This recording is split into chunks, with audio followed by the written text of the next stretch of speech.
Hey, what is up guys, it is your boy. I'm today bringing you another video today, and today guys we are going to be doing the Riviera showcase, or Rivi, however you want to call it. I'm going to probably call it Rivi from now on. But yeah, so let's get right into it, and we're going to be showing off all the things about her, so let's get right into what she does. So, Awoken Rivi, what does she do? Her abilities are as follows: crit rate level 5, increase own crit rate by 50%, start dash, own art gauge 100 up when battle starts, and she also has her Emerald Judgment, which ties into her Magia Drive, which we'll cover Emerald Judgment once we cover her Magia Drive. So, her skill is Arc Slash, 10-second cooldown, 1k break, 2800% earth damage physical, increase own art gauge by 15, her normal art, which is Earthquaker, 2000 break, 19,000% earth damage physical, increase own crit rate every time art is used up to a maximum of 50%, and then her true art is Gaia Grand Slam, activates Magia Drive for 60 seconds upon the first activation, and then after that, once you use your true art again, you will do 42,000% earth damage physical when used during Magia Drive, increase own art gauge by 100. So, what does this mean, OP? Well, let me tell you. So, it gets kind of crazy really quickly. So, Well, yeah, let's just talk about the Magia Drives first. So, Magia Drive, what is it? All Blood Knights have Magia Drive. Magia Drive is the transformation mechanic that Blood Knights have. Riviera is a Blood Knight, so she has this as well. Whenever she activates Magia Drive, how you activate it is you have to get your True Art once. Once you get your True Art the very first time, you can instantly go into Magia Drive. And then once you go into Magia Drive, you can go in it for 60 seconds. And then during those 60 seconds, you will become OPAF. And that's what this last ability is.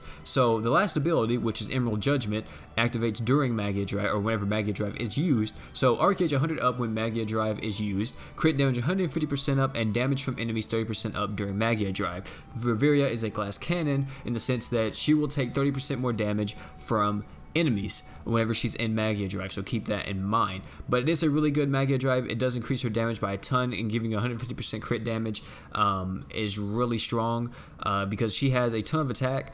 Literally, she has around with this, like 5 point something K with this currently. So yeah, it's pretty ridiculous what she can do. So it is really strong. She is the definition of a glass cannon, though. She is one of the hardest hitting units in the game, though, especially later on whenever Sword Wick comes out.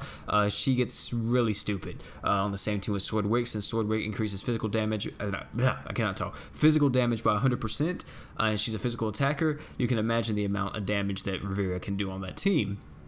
So, let's talk about the equipment that we're going to be using on her and all that. So the equipment we're going to be using on her is Curse Light Sword, Magical Hat, and Mako Knuckle. Curse Light Sword will give us 5 art gauge every 10 seconds, which is really strong. Personally, I would prefer this over the Riviera's axes that you can get from her event. Unless you have her true weapon, then go on ahead and slap her true weapon onto her because she'll do more damage overall. But if you don't have a true weapon, then Curse Light Sword is your best bet.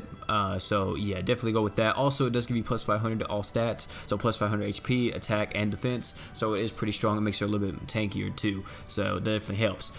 Next thing we're using it on her is Magical Hat, or Alma's Hat, however you want to call it, or whatever you want to call it. Magical Hat is pretty much here for only one reason and one reason only. This is going to give us 30 art gauge as long as we're above 50% HP, which is really strong, and it's also going to do a little bit of damage for us, but not anything too crazy. Also, its ability is pretty useless. It increases magic damage by 20%. It's useless to us because Rivi does no magic damage. She's only a physical attacker, but we're using it more so for the art gauge and nothing else. And then last thing we're using is Mako Knuckle. Using this more so for the skill CT down with it, which is the Mako Knuckle's ability that it gives. I think it gives what, 15%, I think, right? Let me actually check. I'm not actually for sure if it gives 15% or 10%. I'd have to check.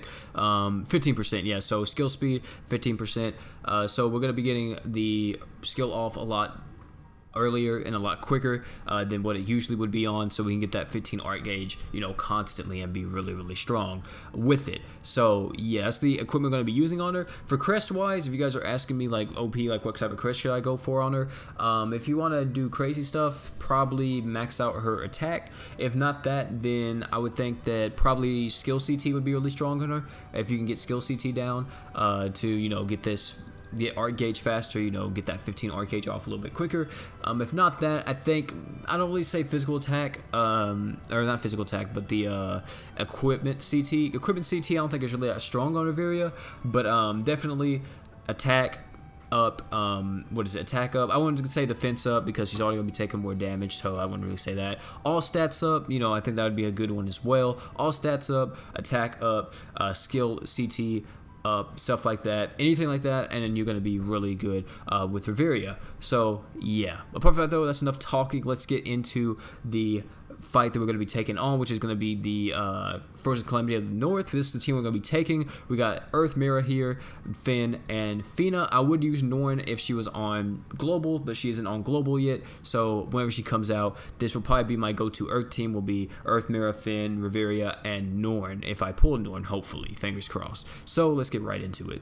Also, I want to acknowledge something real quick about Cursed Light Sword before we go into the fight. Cursed Light Sword gives you an innate 10% crit chance and 10% crit damage with it, meaning that Riviera actually only needs to use 4 of her arts instead of 5 normal arts to use her spamming her true art. So it doesn't really matter if you don't get max stacks with Riviera with her normal art, because if you're using Cursed Light Sword, then you only need 4 max stacks, and then you can just use the passive from Cursed Light Sword, and then you have 100% crit chance. So it's really good in that regard. So it makes Riviera a little bit faster too. Alright, and here we go. We got Riviera in here now, and Rivera's instantly going to get her normal art, so let's go ahead and use that. I'm going to pop everything else, get everybody going, and all that stuff. We're going to get Rivera's crit chance going. We only need 4 of them to get Riviera, to max stacks. So yeah, also there's this weird thing. I don't know if this is like for everybody. Riviera, she's doing the thing like how N does.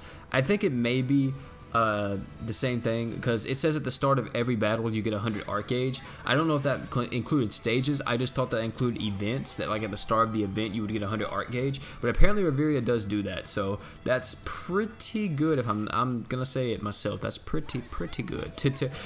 So yeah, also you're gonna see right here Riviera is taking a decent amount of damage already, but that's gonna be fine. Earth Mirror is gonna heal her up and also put a barrier on her, and we're gonna see if that barrier is enough to help her sustain during Magia Drive, which we can activate Magia Drive right now and go ahead and get that going for her. And then also we're going to pop Finn's True Art so we can get some more arc damage going off. So yeah, so we already have 100% crit chance. If I want to, I could go 1 more art just to get that 100% crit from, Rivera's kit, but I don't really want to do that. So right here, we're just going to keep it going, and we're just going to do some deeps to the boy,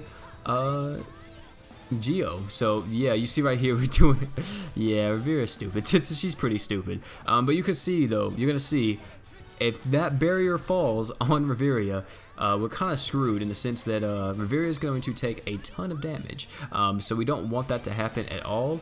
So we're gonna make sure that Rivera's true art is up as much as, not Rivera's true art, but Earth Mirror's true art is up as much as possible for this. And you can see we're already just doing a ton of damage, and wow, you really gonna do that to us, bro? Really? You really gonna do that? And you can see right here, Riviera barely got hit, and it did a pretty good chunk of damage to her. So yeah, it gets pretty ridiculous what happens. So you definitely want to be a little bit careful with that. Me personally, with Riviera, in most cases you will want to use her alongside a tank like someone like Thetis, which Thetis should be coming out later on down the line. Someone like Gerald, someone like anybody like that will be good with Riviera. It's just that Riviera does take a lot of damage, and if you're not careful, you could die very quickly with Riviera. That's the whole reason why I said that she is the glass cannon of GS, because she really is. And even if you put this barrier on her from Earth Mirror, you have to still factor in that the barrier, I'm pretty sure, takes as much damage, or it takes damage based on the unit's defense. So also it factors in, any damage increases too, I'm pretty sure. So the barrier is going to take, the full damage from Riviera's passive that's on her. So yeah, you're definitely going to want to make sure if you're running her with Earth Mirror, constantly have that true art up. And you can see right there, it was pretty much up majority of the time, and we were perfectly fine. And that was against a Earth boss. I said Earth boss, a water boss, and you can see how strong Riviera was during that fight. It absolutely destroyed him in a matter of like what, a minute. So yeah, Riviera's damage is pretty stupid. She's pretty insane. Against most bosses in the game, you can use her as long as you have a tank on your team or someone that can sustain the damage that Riviera will dish out, or not even dish out, but the damage that Riviera will take. You're gonna be perfectly fine with her. That's why I'm using Earth Mirror and then Finn, because Finn and Earth Mirror both synergize really well on this team together. Of course, Earth units and everything, but Sakura Mirror, It's giving every Earth unit 1 art gauge for 7 seconds. So that's for Finn and Riviera. And not only that, Finn is also giving art gauge on his skill. 4 art gauge every time he uses a skill plus his true art. And yeah, it gets pretty ridiculous because you can pretty much always have your true arts going on this team, and it's a lot of fun. So yeah, guys, that's gonna be it though for the video today. Hopefully you guys did enjoy it. That was Riviera against Frozen Clement of the North. I'm gonna try to get some crest on her later tonight and see if I can maybe get lucky, maybe get a skill CT down, or either a attack up or all stats up on her, or even crit damage. You guys could definitely do crit damage as well if you want just more raw damage. You could definitely do crit damage up as well on her. Me personally though, I may just do attack. I think attack may just be overall better. If not that, then all stats up, I'll be fine with that as well. So yeah, guys, gonna be it for your boy OP. Thank you all for coming out, man. It's been an absolute blast using Riviera. The next showcase we're going to be doing is Morgul, so keep an eye out for that, and he's going to be a lot of fun as well. So yeah, guys, that's going to be it for the video today. Thank you all for coming out, man, and I'm out, guys. Peace.